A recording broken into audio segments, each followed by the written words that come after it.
Buongiorno e ben ritrovati. Partiamo subito a parlare del secondo episodio di Hawkeye. Attenzione, continuate a vostro rischio e pericolo. Questo è un avviso di spoiler. L'episodio si apre con il primo incontro di Clint e Kate, seguito dalla sigla che vede la scritta Hawkeye in pieno stile fumettistico e due frecce che simboleggiano Clint e Kate che colpiscono il bersaglio all'interno della A.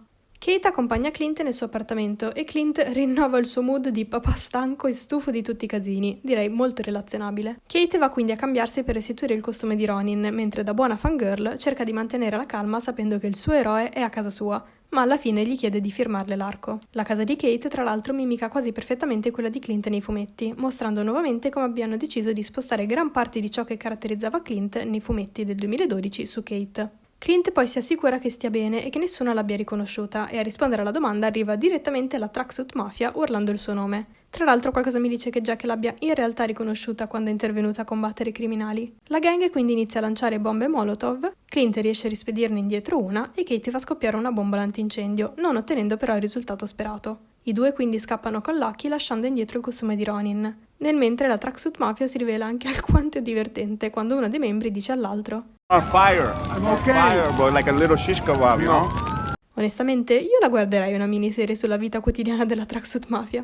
Mentre sono al supermercato, Clint conferma quello che aveva già detto Happy in Spider-Man Homecoming, ossia che Tony ha venduto l'Avengers Tower. Ora, la domanda è, a chi l'avrà venduta?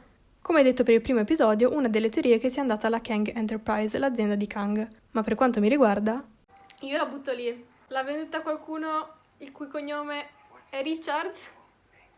Potrebbe quindi essere diventata il Baxter Building dei Fantastici 4. Un'altra possibilità è che sia l'Oscorp ora, l'azienda di Norman Osborn, ossia Goblin di Spider-Man. Infine potrebbe essere di proprietà di Wilson Fisk, a.k.a. Kingpin, che molti sospettano e si aspettano compaia nella serie. Durante questa scena iniziamo a vedere i battibecchi tra Clint e Kate, che caratterizzano perfettamente la loro relazione nei fumetti. Il loro rapporto qui sembrerebbe quindi quello di Clint come figura paterna barra mentore un po' scorbutico e che lancia frecciatine, battuta voluta, e Kate come la giovane pupilla piena di entusiasmo e ogni tanto irritante. Si recano quindi al rifugio conosciuto da Kate e quando scorre i nomi sul citofono vediamo alcuni easter eggs. Innanzitutto Moira Brandon, la quale scopriamo qui essere la zia di Kate, nell'appartamento della quale lei e Clint potranno rifugiarsi. Moira nei fumetti è un'attrice, cosa che viene mostrata anche nella serie attraverso il poster che la cita come protagonista assieme a Luke Ballard, un digital artist che lavora presso Marvel. Nei fumetti è ricordata per aver venduto la sua residenza ai West Coast Avengers, che la trasformarono nella loro base operativa. Successivamente salvò Hawkeye e Mockingbird dall'attacco del cattivo Crossfire e finì per morire, ma prima di andarsene Hawkeye la rese un'Avengers onoraria. Tra l'altro Jeremy Renner recentemente ha rivelato che gli piacerebbe poter tornare per capitanare gli West Coast Avengers nell'MCU, quindi chissà che non vedremo questo team fumettistico nel futuro. Leggiamo anche il nome Bernstein, che può essere riferimento a Dr. Noah Bernstein, che nei fumetti ha seguito le impronte del padre nel cercare di ricreare il siero del super soldato e ha reclutato Carl Lucas per compiere esperimenti su di lui, trasformandolo così in Luke Cage. C'è anche Jones, possibile riferimento a Jessica Jones. C'è anche Dean, possibile riferimento a Carolina Dean, personaggio con poteri di manipolazione della luce solare, che fa parte dei Runaways e compare anche nell'omonima serie. Ma molto probabilmente la maggior parte di questi nomi si riferiscono a membri della crew della serie, come spesso accade nei prodotti Marvel quando ci sono lunghe liste di nomi. Nel mentre Clint va a recuperare il costume da Ronin e per farlo si traveste da pompiere. E per la vostra ilarità guardatemi pensare che la giacca da pompiere avesse un qualche tipo di omaggio a Tony Stark. Tony? Ah no, Fony, però sembrava Tony. Ah no, è FDN, vabbè, niente. Cos'è? Fire Department New York? Già, esatto, Bea, i pompieri newyorkesi non hanno cambiato il nome per omaggiare Tony Stark. Si capisce che ero ancora mezza addormentata quando ho visto gli episodi? Clint però non trova il costume, ma trova una pista. Torna quindi da Kate, che ha il telefono con sua madre, la quale cita anche l'asta del mercato nero, cosa un po' sospettosa. Infatti, come faceva sapere dell'asta? Gliel'ha detto Jack? Oppure dopo che è stata distrutta la cantina se ne è parlato sui telegiornali? In ogni caso è molto sospettosa, e in realtà potrebbe esserci lei dietro a molte cose losche. Kate, con una perfetta rappresentazione di fumetti, ha preso una pizza surgelata da mettere sulle sue ferite, e prende in giro Clint citando il Grinch, prima di tante citazioni a film natalizi. Al che Clint risponde che si comporta così solo perché lei gli ha rubato il Natale, cosa che appunto tenta di fare proprio il Grinch. Clint poi pulisce le ferite di Kate, scena che ricorda Nat che si prende cura delle ferite di Yelena in Black Widow e si riconferma come figura paterna per lei. Capisce che ha preso il costume e coccola Lucky, chiamandolo un bravo cane, proprio come nei fumetti. Clint poi rispedisce i suoi figli a casa, mentre lui rimarrà a New York ancora per un po' a risolvere i vari problemi. E qui Nathaniel dice al padre che lo ama usando il linguaggio dei segni. Nathaniel Pietro Barton, hai tutto il mio cuore. Oh, carini. Bel modo per iniziare a far vedere il linguaggio dei segni nella serie. Spero infatti sia la prima di tante altre scene con il linguaggio dei segni. Clint poi promette loro che sarà a casa per Natale, citando altri film natalizi. Ma riuscirà davvero a mantenere la promessa? Tornato da Kate, vedono nel telegiornale la notizia della morte di Arman e l'accusa che sia stato ucciso da Ronin. Clint quindi andrà a ritrovare il costume mentre Kate tornerà al lavoro. Mentre Clint l'accompagna a lavoro, passano davanti a un Disney Store e ci viene mostrato, molto astutamente, un montage che spiega meglio di 1000 parole come mai Clint abbia problemi di udito. L'intera scena è un po' ovvio, dopo tutte quelle esplosioni cadute, chiunque avrebbe i timpani completamente rovinati. E le scene che vediamo vengono da The Avengers, Age of Ultron e Endgame. Questa scena è molto importante anche per ricordare che Clint è umano, non è un super soldato, un semidio o un bilionario con un'armatura. È un semplice uomo con arco e freccia che continua a combattere finché non deve prendersi del tempo per recuperare e rimettersi in sesto. Kate poi lo prende in giro quando un bambino va incontro ad un gruppo di persone mascherate da supereroi, ma la ragazza con l'arco non è vestita da lui, bensì da Katniss Evergreen, la protagonista della saga Hunger Games. Questa scena è sì simpatica, ma preannuncia anche il passaggio di testimone da Clint a Kate come Hawkeye, in quanto la persona travestita con arco e frecce che Kate scambia per Clint è appunto una ragazza, come lei che diventerà la nuova Hawkeye. Iniziano così una conversazione sul branding, che può sembrare molto superficiale, ma che in realtà potrebbe contenere delle verità più simboliche e profonde. Infatti Kate inizia sì parlando del fatto che abbia problemi a vendere la sua immagine, cosa che nel mondo reale si può tradurre col fatto che non c'è molto merchandise su Hawkeye in confronto degli altri eroi. Come dice anche Clint stesso, non sono molte le persone che comprano il costume di Hawkeye per Halloween o i suoi giocattoli. Ma Kate continua parlando del fatto che la gente ora non vuole più quell'aria da figo misterioso e distaccato, ma vuole sincerità e cuore in mano, cosa che può essere anche un piccolo riferimento alla differenza tra come sono sviluppati i personaggi DC e quelli Marvel. Comunque nota come Clint sia molto contenuto e non si renda conto che quello che in realtà vende e su cui si dovrebbe concentrare è l'ispirazione che può infondere nelle altre persone, proprio come ha fatto con lei. Vediamo poi Clint recarsi alla fiera dei giochi di ruolo dove nuovamente trasuda un'energia da chi me lo sta facendo fare, che è molto divertente. Arriva quindi dall'uomo che ha preso il costume che gli promette che se si farà uccidere nel gioco gli darà il costume. Gli spiega infatti come mentre Clint sia un vero supereroe, lui può solo immaginare di esserlo attraverso giochi di ruolo come quelli. La risposta di Clint è sia esasperata che esilarante.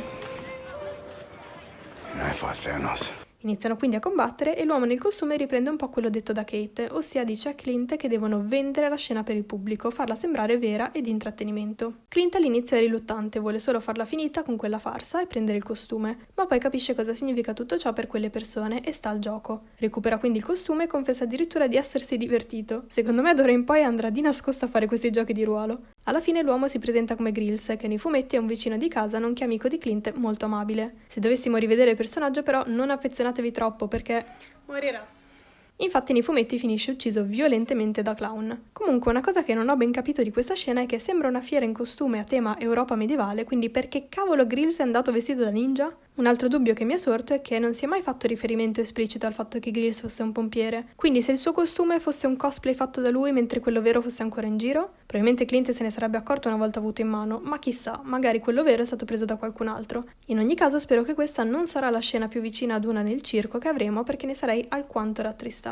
Clint poi mette da parte il costume in un armadietto di una palestra e viene chiamato dalla moglie, la quale a quanto pare sa di Ronin e della Tracksuit Mafia e le sta bene. Direi che questo sì che è un matrimonio stabile. Gira addirittura una teoria secondo la quale Lisa, la moglie, sia in realtà una versione di Mockingbird, ossia Bobby Morse, la moglie di Clint nei fumetti, che nella serie si è ritirata ed è per questo che sa tutte queste cose e non ne è scandalizzata o troppo preoccupata. Sarebbe veramente molto interessante. Ci viene poi ricordato che mancano 5 giorni a Natale, uno in meno rispetto all'episodio precedente, confermando quindi che ogni episodio corrisponde ad un giorno. Lisa gli chiede poi come intende procedere e Clint gli dice a little catch and release, al che Lisa ricorda come fosse una delle mosse di Nat, mossa che vediamo appunto nella scena di apertura di The Avengers. Ouch, non mi aspettavo così tanti riferimenti a Nat, ma sono sicuramente anche dei preannunci per la comparsa di Yelena. Intanto Kate, dopo aver brevemente confrontato la madre Jack, viene chiamata dal detective Codle del dipartimento di polizia, che la contatta per via dell'incendio a casa sua. Il detective Codle è un personaggio che appare nei fumetti del 2012, quando Kate va a Los Angeles e si imbatte in dei guai. All'inizio Codle è infastidito da Kate e non si fida di lei, ma Kate si dimostra molto utile nelle indagini, finendo per collaborare in quanto lei apre un'agenzia di investigazione privata. Passiamo poi a Kate e Jack che iniziano un combattimento di scherma. Immagino che per le persone ricche sia normalissimo vedere la propria figlia e il proprio futuro marito combattere a scherma nell'ingresso di casa propria mentre si sorseggia qualche vino costoso, ma io l'ho trovata una scena un tantino strana. In ogni caso è una scena anche utile per capire alcune cose, come il fatto che non ci sia da fidarsi di Jack, che è appunto un abilissimo spadaccino, come la sua controparte fumettistica Swordsman, ma che anche Eleanor sia alquanto sospettosa. Kate cerca di far capire a sua madre che c'è qualcosa che non va con Jack, confidandole che ritiene sia stato lui ad uccidere suo zio, che scopriamo essere morto a causa di una ferita da spada, passione di Jack. La madre però le ripete quello che le disse da bambina. Just remember, I'm the mom, it's my job to protect you. I need to protect us. Kate, that's my job. E che sebbene lei non sia più una bambina, non è nemmeno un supereroe, frase che probabilmente le farà venire ancora più voglia di esserlo ed essere imprudente nel cercare di esserlo, come visto a fine episodio. Abbiamo un altro riferimento a un film di Natale quando Eleanor dice Just put one foot in front of the other. Citazione di Santa Claus is Coming to Town. Put one foot in front of the other. Jack poi le offre una caramella, la stessa che Kate aveva visto a casa di Armand, e pensa quindi sia la conferma della sua teoria. Sicuramente Jack non è uno dei buoni, però potrebbe essere fin troppo scontato che sia stato lui ad uccidere Armand. Potrebbe infatti giungere da depistaggio per chi ha realmente compiuto l'omicidio. Infatti una teoria vuole che sia stata Eleanor, in quanto Armand aveva scoperto il suo alter ego di Madame Musk.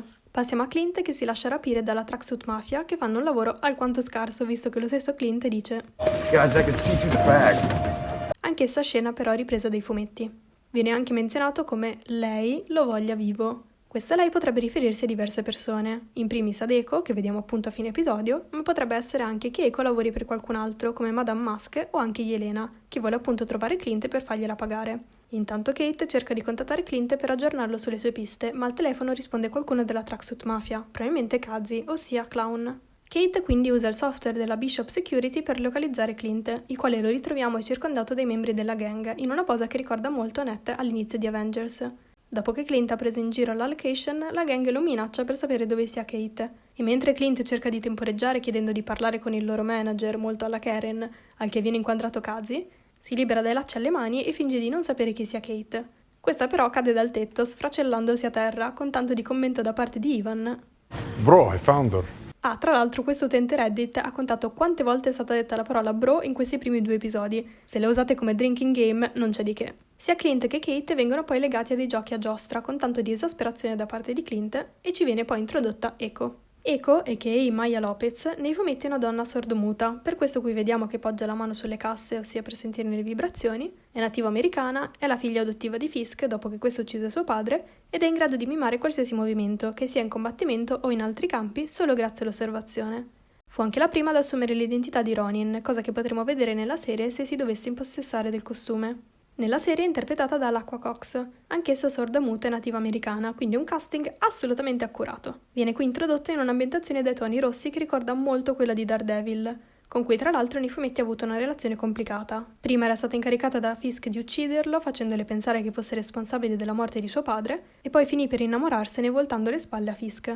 La sua forte affiliazione fumettistica a Fisk e Daredevil fa ben sperare in un tanto vociferato cameo di Vincent D'Onofrio, attore che interpretò Kingpin nella serie Netflix Daredevil. E visto che è già stata confermata una serie su di lei, mi aspetto un arco evolutivo del suo personaggio simile a quello di US Agent di Falcon e Winter Soldier o Taskmaster in Black Widow, da antieroi o cattivi a consapevoli della situazione, spesso usati come pedine, iniziando quindi un viaggio per diventare eroi. La puntata finisce poi con i titoli di coda a tema sia natalizio sia Occhio di Falco, con tanto di luci natalizie trafitte da frecce, Kate e Clint che tirano frecce, la spada di Ronin, un membro della Tracksuit Mafia, New York, Lucky con una freccia in bocca, simboli di Natale di Hawkeye, la macchina uguale e identica a quella del fumetto, il gioco al quale il Clint e il fratello Barney giocavano da bambini, ossia rompere le bottiglie lanciando delle monete, vari tipi di frecce come quelle descritte nei fumetti, 2 tazze con un H sopra a simboleggiare 2 Hawkeye, Clint e Kate in pieno stile fumettistico e infine il logo con Clint e Kate e New York sullo sfondo, che richiama perfettamente lo stile delle copertine dei fumetti.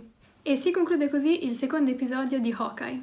Sono molto curiosa di vedere l'entrata in scena vera e propria di Eco e capire se ci sarà effettivamente un cameo di Kingpin, sarebbe fantastico. Sono anche molto curiosa di vedere come svilupperanno i personaggi di Jack e la madre di Kate, quindi se avete qualche teoria a riguardo scrivetemi tutto nei commenti, fatemi sapere che cosa ne avete pensato di questo secondo episodio, se il video vi è piaciuto mettete un mi piace, iscrivetevi al canale così non vi perderete alcun video analisi, condividete il video se vi è piaciuto e ci vediamo settimana prossima per un altro video analisi. Ciao!